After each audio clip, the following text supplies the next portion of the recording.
Le Bénin est une terre d'accueil pour les afrodescendants. Des afrodescendants qui peuvent désormais demander la nationalité béninoise. C'était une promesse du président Talon qui en avait fait l'annonce lors de son déplacement en Martinique en décembre 2023.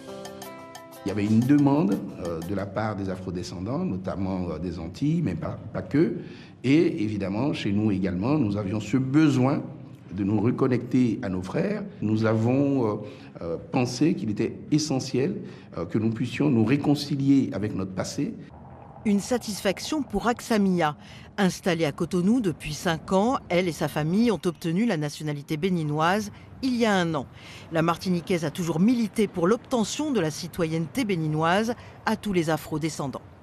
Ça a été un soulagement, d'autant plus que cette loi s'étend à tout afrodescendant, même en dehors du territoire du Bénin.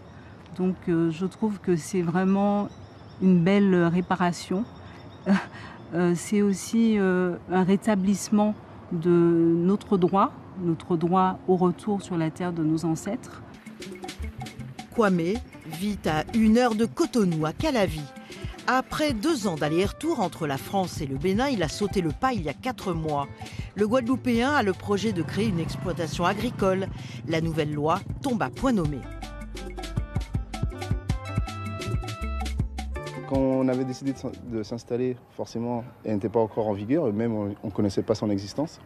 Et donc on va dire que c'est une vraie chance pour nous, en tant qu'Antillais, de pouvoir profiter de cette loi. Donc là, on s'est déjà rapproché des institutions pour faire le nécessaire. On attend que les choses soient en application, mais en tout cas, on a hâte. Pour que son dossier soit accepté, Kwame devra prouver son afrodescendance avec un test ADN dans un laboratoire certifié. Une fois béninois, il pourra devenir propriétaire et à terme, voter comme tout citoyen du pays. Pour les afrodescendants qui ne sont pas sur place, les démarches ne sont pas évidentes. Pour les aider, Stéphanie met en ligne régulièrement des vidéos dans lesquelles elle donne des conseils pour bien préparer cette nouvelle vie. L'idée, c'était vraiment de pouvoir aider ces autres personnes qui souhaitent justement renouer, venir s'installer et qui n'ont pas les informations nécessaires.